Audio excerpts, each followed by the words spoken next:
어젯밤에 중학교 2학년인 제 막내딸이 작년부터 겨울 쇼패딩을 하나 사달라고 해서 제 집 주위에 있는 가게에 가서 겨울 쇼패딩을 하나 사주었습니다. 겨울 쇼패딩을 하나 사서 막내딸과 집으로 돌아오다가 길거리에서 오뎅을 파는 곳에 가서 오뎅을 먹고 뜨거운 국물을 호호 불면서 집으로 걸어오는데 언제 차가운 겨울바람이 불어왔는지 또 모르게 순식간에 길거리에 있던 그 수많은 은행잎들이 모두 다 떨어지고 가지만 앙상하게 남아있는 것을 보면서 이제 한겨울이 본격적으로 시작되었구나라는 것을 느낄 수가 있었습니다. 올겨울에는 아무쪼록 우리 모두 영적으로 육적으로 강건하게 보냈으면 좋겠습니다. 자, 오늘은 마태복음 1장 18절로 25절 말씀을 가지고 하나님 은혜의 말씀을 나누도록 하겠습니다. 마태복음 1장 18절로 25절 다 같이 한 목소리로 읽어봅시다. 시작. 예수의 그리스도의 태어나심은 이러하다. 그의 어머니 마리아가 요셉과 야곱을 낳았어. 같이 살기 전에 마리아가 성령으로 잉태한 사실이 드러났다. 마리아의 남편 요셉은 유독 사람이라서 약혼자에게 복을 주지 않으려고 가만히 방언을 하였다. 요셉이 이렇게 생각하고 있는데 주님의 천사가 그에게 나타나서 말하였다. 다윗의 자손 요셉아, 졸라지 말고 마리아를 내 아내로 받아들여라. 그 태중에 있는 아기는 성령으로 말미암은 것이다. 마리아가 아는 낳은 것이니 너는 그 이름을 예수라고 하여라. 그가 자기 백성을 그에게 죄에서 구원하실 것이다. 이 모든 일이 일어난 것은 주님께서 여자를 시켜서 이르시기를 보아라, 동정녀가 잉태하여 아들을 낳을 것이니 그의 이름을 임마누엘이라고 할 것이다 하신 말씀을 이루려고 하신 것이다. 임마누엘은 번역하면 하나님이 우리와 함께 계시다는 뜻이다. 요셉은 잠에서 깨어나서 주님의 천사가 말한 대로 마리아를 아내로 받아들였다. 그러나 아들을 낳을 때까지 아내가 정사를 같이 하지 않았다. 아들이 태어나니 요셉은 그 이름을 예수라고 하였다. 대부분 복음서 기자들은 예수님의 모친 마리아에 대해서 여러 각도로 관심을 보여주는데 비해서 육신의 부친인 요셉에 관해서는 별로 관심을 가지지 않습니다. 그래서 마태는 하나님의 아들이신 예수님의 탄생에 있어서 가난하고 천한 목수 출신 요셉이 하나님의 뜻에 순종해서 마리아의 남편으로 예수님의 육신의 부친으로 예수님을 양육하는 일에 헌신한 것을 마태는 우리에게 가르쳐 줍니다. 본문 18절에 보면 요셉과 마리아는 약혼을 하고 결혼을 앞둔 상태인데 아직 마리아가 요셉과 동거를 하지 않았는데 마리아가 성령으로 임신을 하게 되었다고 합니다. 우리 잠깐 그 당시에 약혼과 결혼에 대해서 한번 알아봅시다. 그 당시에 유대인들은 양 부모들이 자식들이 어렸을 때 서로 합의를 해서 결혼을 시키는 그런 풍습이 있었다고 합니다. 15세 이상이 되면 약혼을 하고 1년 동안을 지낸 후에 양부모 허락을 받고 결혼을 해서 동거를 할 수 있었다고 합니다. 약혼을 한 여성과 남자는 서로를 아내와 남편이라고 부르며 살지만 육체적 관계는 할 수 없었다고 합니다. 그런데 아직 요셉과 마리아가 동거를 하지 않았는데도 불구하고 어느 날 마리아가 요셉에게 자기가 성령으로 임신을 한 사실을 정직하게 말을 합니다. 우리 여기서 잠깐 질문을 한번 해봅시다. 요셉이 마리아가 자기 자식이 아닌 성령으로 임신한 것을 들었을 때 요셉의 심정은 어땠을까요? 아마도 요셉은 마치 하늘이 무너지고 땅이 꺼져버리는 그런 심정이었을 겁니다. 제가 미국 신도원에서 공부할 때 미국 백인들이 모이는 교회에 다닌 적이 있었습니다. 그때 저희 가족은 한 백인 여자 목사님하고 친하게 지냈는데 어느 날 그 여자 목사님이 자기 과거의 이야기를 해주었습니다. 그 백인 여자 목사님이 젊었을 때 결혼을 해서 허니문으로 신혼생활을 하며 살고 있었는데 어느 날 자기 남편이 다른 여자에게서 자기 아기를 가졌게 되었다고 하면서 이혼을 해달라고 했다는 말을 듣고 그때 그 여자 목사님의 심정은 마치 하늘이 무너지고 땅이 꺼지는 것 같은 심정이었다는 이야기를 들은 것이 생각이 났습니다. 자, 우리 여기 잠깐 질문을 한번 해봅시다. 요셉은 마리아와 어떻게 만났으며 요셉은 약혼을 하고 결혼을 앞둔 상태에서 무슨 생각을 하며 살았을까요? 요셉과 마리아는 어렸을 때부터 가까운 옆집에 살면서 옆집에 숟가락이 몇 개 있는지까지 서로 잘 아는 조그마한 나사렛 시골에서 살았습니다. 두 사람은 하나님의 말씀을 따라서 살던 의로운 사람으로 요셉과 마리아는 서로에게 관심을 가지게 되었고 서로 마음속으로 사랑을 하게 되었습니다. 그것을 눈치챈 양가 부모들이 서로 짝을 지어 주었을 것이라고 저는 추측이 됩니다. 요셉은 마리아가 첫사랑으로 결혼을 하고 신혼 살림을 장만하며 허니문에 부풀어 있었을 것입니다. 요셉은 결혼을 앞두고 늘 마리아를 생각하며 가난한 목수인 요셉은 집은 어느 집이 좋을까? 또 식탁 의자는 어떻게 만들까? 어떤 색깔로 칠을 할까? 라고 생각을 합니다. 그리고 또 요셉은 식탁 의자는 어떤 모양으로 만들까? 창문은 어떤 모양으로 만들까라고 늘 요셉은 마리아를 생각하며 요셉은 마리아와 함께 살게 될 허니문 신혼생활의 단꿈에 빠져서 살고 있었습니다. 그런데 어느 날 느닷없이 마리아가 자기 자식이 아닌 성령으로 임신을 했다는 소식을 듣고 요셉은 마치 하늘이 무너지고 땅이 꺼져버리는 심정이었습니다. 아마도 한동안 요셉은 첫사랑이며 사랑하는 마리아의 인간적인 배신 때문에 분노도 생기고 화가 나기도 했을 것입니다. 요셉은 마음속에서 불쑥불쑥 솟아나는 분노와 화를 참고 또 참고 참느라고 한동안 힘이 들었을 것입니다. 그리고 하나님의 뜻을 따르며 살던 의롭고 영적인 사람 요셉은 마리아가 성령으로 신비롭게 임신한 사실을 어떻게 이해를 해야 되는가를 놓고 영적인 고민을 하고 또 고민을 했을 것입니다. 얼마나 시간이 지났을까요? 요셉은 어떻게 합니까? 마태는 본문 19절에서 마리아 남편 요셉은 의로운 사람이므로 약혼자에게 부끄러움을 주지 아니려고 가만히 파혼하려 하였다라고 합니다.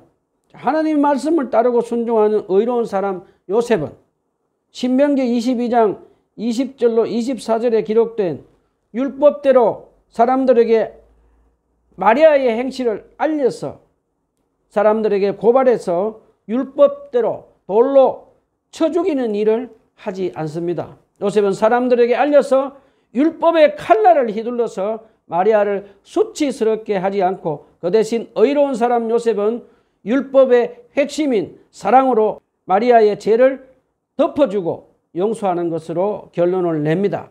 의로운 사람 요셉은 조용히 마리아에게 이혼 정서를 써주며 마리아와 화하며 사력 있게 이제 마무리를 하며 마리아의 안전을 지켜주는 모습을 우리에게 가르쳐 줍니다. 자, 우리는 요셉이 사랑으로 마리아의 허물을 덮어주고 용서하는 이 모습을 보면서 하나님은 왜 요셉을 의로운 사람이라 부르고 가난하고 천한 목수 출신 요셉을 예수님의 육신의 부친으로 사용하셨는지 우리에게 마태는 가르쳐 줍니다. 안타깝게도 우리나라 이혼율은 아시아에서 최고이며 세계에서 3위라고 합니다. 특별히 IMF를 겪을 때 우리나라 이혼율이 급상승했다고 합니다. 교회도 이것을 피해 갈 수 없었습니다. 그때 많은 서민들뿐만 아니라 강남에 사는 부자들이 많은 이혼을 했다고 합니다.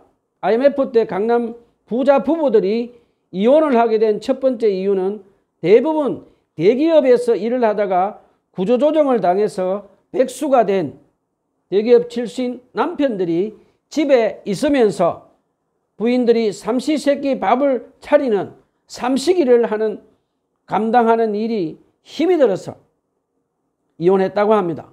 두 번째 이유는 강남 부인들이 그동안 철따라 백화점에서 명품 옷을 사입고 고급스러운 레스토랑에서 외식을 하지 못하자 강남 부인들이 이혼을 했다고 합니다. 돈을 남편보다 더 사랑해서 이혼하는 강남 부인들의 문제는 우리에게 많은 것을 생각하게 합니다. 안타깝게도 IMF 당시에 한국 개신교들 중에도 많은 사람들이 이혼을 하며 본교회를 떠나서 다른 지방에 있는 대형 교회로 이동한 것을 조사한 기록을 제가 본 적이 있습니다. 2023년 기준으로 한국 사람들이 이혼을 한 1위는 돈 문제이며 2위는 배우자의 외도 문제, 3위는 대화 부재라고 합니다. 한국 사람들이 얼마나 이혼을 많이 하는지 예를 들어서 극장에 가서 영화를 관람하려고 맨 앞줄에 앉아있는 사람 중에 한 사람은 꼭 이혼한 사람이 있다고 이혼 변호사들은 우리에게 가르쳐 줍니다. 여러분, 이혼을 하면 여러분도 엄청난 상처를 가지고 살아가게 됩니다. 그리고 여러분의 자식들도 엄청난 상처를 받고 살아갑니다. 그리고 여러분의 부모의 마음에도 엄청난 상처를 가지고 사는 거 기억하시기를 바랍니다. 제가 간증을 잠깐 한번 해보겠습니다. 저는 37살 때 세상에서 많은 죄를 짓고 살다가 하나님의 은혜로 예수 그리스도를 영접하며 성령으로 거듭나서 하나님 나라에서 영원한 생명을 받아 누리게 되었습니다. 저는 39살 때 30살이 된 제 아내와 결혼을 했습니다. 저는 결혼 전에 제 아내와 결혼을 앞두고 금식 기도를 일주일 동안 했습니다. 그때 금식 기도하는 동안 하나님께서 기도하는 저에게 너 아니면 안 된다, 혜진이를 부탁한다는 하나님의 음성을 듣고 저는 결혼을 했습니다. 결혼을 한 후에 10년 정도 지나서 영국, 미국 신학교 공부를 하던 중에 제 아내가 무리한 금식을 하며 조울증이 찾아왔습니다. 계속해서 제 아내는 1년에 한 번씩, 어떤 때는 2번씩 재발을 하며 저는 교회 사역을 해야 되나 아니면 내려놓고 세상으로 나가야 하나를 놓고 갈림길에서 기도를 했습니다. 결국에는 저는 교회에서 사역을 내려놓고 갈림길에서 저는 3살, 6살, 9살 3명의 자식을 부양하는 문제를 때문에 저는 세상으로 나가서 입주 청소 그리고 여러 가지 일을 하면서 지냈습니다. 그럼에도 불구하고 제 아내의 조울증은 재발하고 또 재발을 했습니다. 저는 재정적으로 개인 파산의 아픔도 경험을 하기도 하고 곰팡이가 가득한 지하방에서 3년 동안 살기도 하고 가까운 사람들과 멀어지기도 하면서 기가 막힌 웅덩이에 빠지고 말았습니다. 저는 그때마다 개인적으로 하나님께 기도하고 또 기도하고 기도했습니다. 그리고 저는 제 세 아이들과 함께 매일 저녁마다 다 함께 하나님께 예배드리며 제 아내의 질병을 치유하고 회복해 달라고 기도하고 또 기도하고 기도했습니다.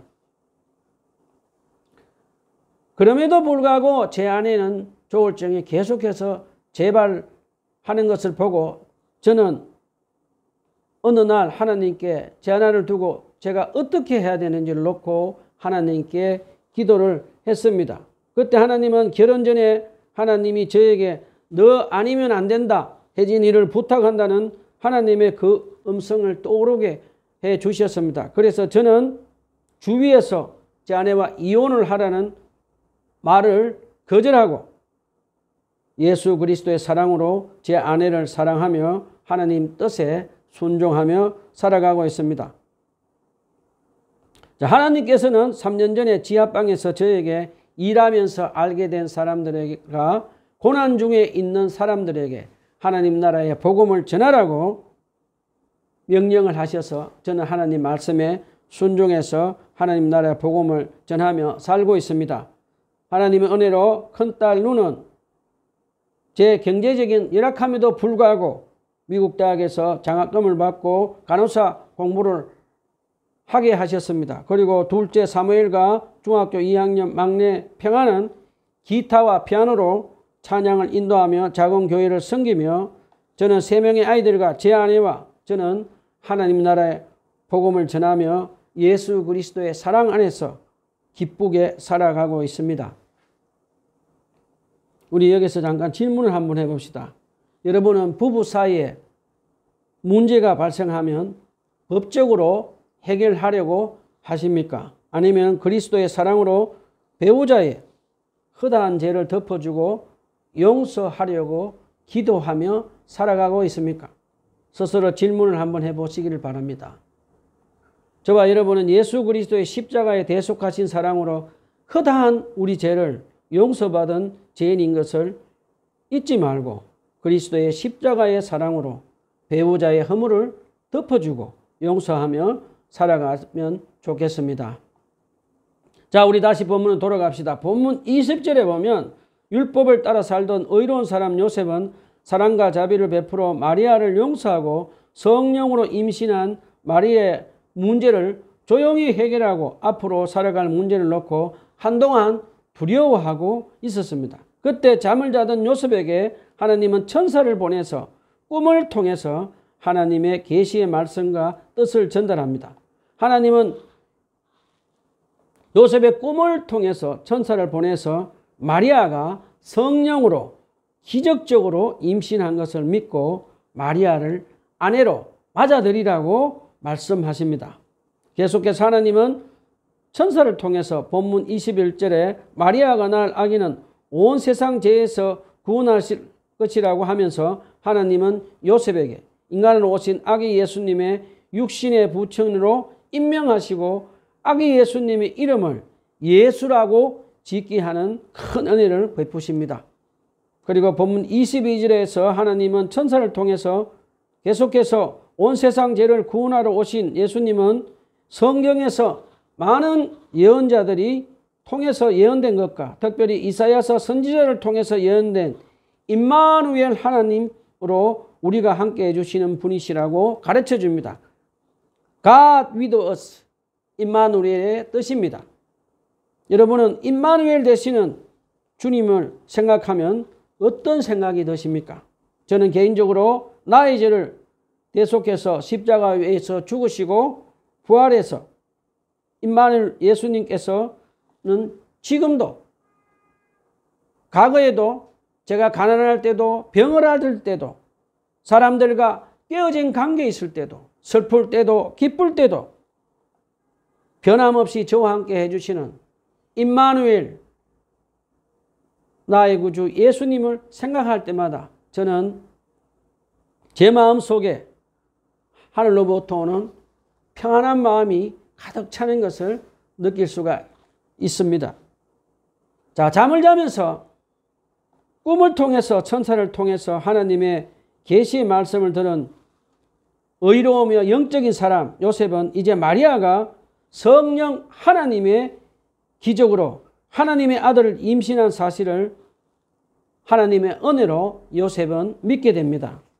아직 여러분 중에 예수님이 성령 하나님의 기적으로 동정녀 마리아의 몸에서 임신하고 탄생한 것을 믿지 않는 분들을 이 시간 성령님께서 여러분의 마음을 열어서 하나님이 하신 기적을 믿는 은혜가 임하기를 간절히 기도합니다. 자, 구약 성경 창세기 1장 2절에 보면 하나님 아버지와 하나님 아들 예수 그리스도와 성령 하나님은 천지 창조를 하시고 우리 인간을 창조하신 기적이 기록되어 있습니다. 이 밖에도 하나님은 성령 하나님을 통해서 많은 기적을 행한 것을 성경에 기록해 놓았습니다. 구약 성경에 100살이 된 아브라함을 통해서 하나님께서 기적을 베풀어서 이삭을 낳는 기적을 베푸셨고 또 신약에도 보면 세례 요한의 어머니 엘리사벳이 늙은 할머니였음에도 불구하고 하나님은 성령님을 통해서 기적을 향해서 임신하게 하고 출산을 하게 하셨습니다. 그리고 오늘 하나님은 성령님을 통해서 마리아에게 기적을 베푸셔서 아기 예수님을 임신하고 탄생하신 믿음이 여러분에게 생기는 그런 하나님의 은혜가 임하기를 간절히 기도해 봅니다. 자, 우리 다시 본문으로 돌아갑시다. 자, 그 다음에 꿈에서 하나님의 말씀을 천사를 통해서 하나님의 계시의 말씀을 들은 요셉은 즉각적으로 마리아를 자기 아내로 다시 받아들이며 하나님의 말씀에 순종하며 마리아를 위험에서 구해내고 아기 예수님이 태어나기 전까지 요셉은 마리아와 잠자리를 하지 않고 아기 예수님의 육신의 부친의 사명을 감당하는 모습을 가르쳐 줍니다. 요셉은 그 이후에도 보면 아기 예수님을 양육하면서 헤롯 왕을 피해서 이집트로 도망을 가기도 하며 아기 예수님을 보호하며 양육하는 일을 성실하게 감당하며 하나님 말씀에 순종하며 사는 것을 우리에게 가르쳐 줍니다. 하나님은 세상에서 성공하고 출세한 사람을 사용하시지 않고 하나님의 뜻에 순종하며 사는 가난하고 천한 몫으로 살던 나사렛 사람 요셉을 사용해서 마리아의 남편으로 예수님의 육신의 부친으로 예수님을 양육하는 사명을 주시며 하나님은 요셉과 영원히 함께 하시며 영적인 축복을 누리게 해주시는 것을 우리가 배울 수가 있습니다. 우리 여기 잠깐 질문을 한번 해봅시다. 여러분은 하나님의 사람의 신앙 성숙을 말할 때 무엇을 말할 수가 있을까요? 하나님의 뜻에 즉각적으로 순종하는 사람입니다. 하나님의 뜻에 순종하려면 우리는 자기 뜻을 내려놓고 많은 것을 희생해야 합니다. 그런데 안타깝게도 교회 다니면서 신앙생활을 하시는 분들 중에는 아직도 자기 뜻을 내려놓지 않고 하나님께 순종하며 살려고 하는 분들이 계시는 것을 봅니다. 어떤 사람은 자기 자존심을 내려놓지도 못하고 하나님께 순종하려고 합니다. 또 어떤 사람은 자기 남편과 부인을 사랑하지도 않으면서 하나님께 순종하려고 합니다. 또 어떤 사람은 돈을 내려놓지도 못하고 하나님께 순종하려고 합니다. 어떤 사람은 명예와 권력을 내려놓지 못하고 하나님의 뜻에 순종하려고 합니다.